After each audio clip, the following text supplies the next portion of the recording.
Hi friends, welcome to Swahitha vlogs. వీడియోలోకి వెళ్ళే ముందు ఒక చిన్న ప్రశ్న. దీనికి కనుక మీకు ఆన్సర్ తెలిస్తే ప్లీజ్ కామెంట్ చేయండి. ప్రశ్న ఏమిటంటే, నన్ను తినడం కోసమే కొంటారు కానీ నన్ను ఎప్పటికీ తినలేరు, ఏమిటది? ఆన్సర్ తెలిస్తే ప్లీజ్ కామెంట్ చేయండి. అలాగే నా వీడియోస్ మీకు నచ్చినట్లయితే ప్లీజ్ సబ్స్క్రైబ్ చేసుకోండి. ఈ ఎగ్ పఫ్ చేసుకోవడానికి పేస్ట్రీ షీట్స్ దొరుకుతాయండి. అవి తీసుకొచ్చి మనం కర్రీని చేసి ఎగ్ పెట్టేసుకోవడమే.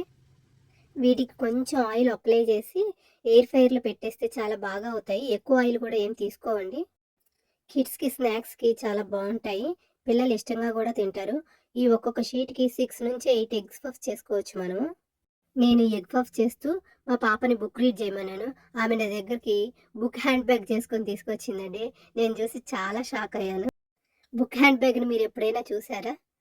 ఆ వీడియో క్లిప్స్ని వీడియో చివరిలో యాడ్ చేశాను, చూడండి. చూసి బుక్ హ్యాండ్ బ్యాగ్ ఎలా ఉందో కామెంట్ చేయండి. మీకు కానీ నచ్చితే ప్లీజ్ నా వీడియోని లైక్, షేర్, సబ్స్క్రైబ్ చేయండి.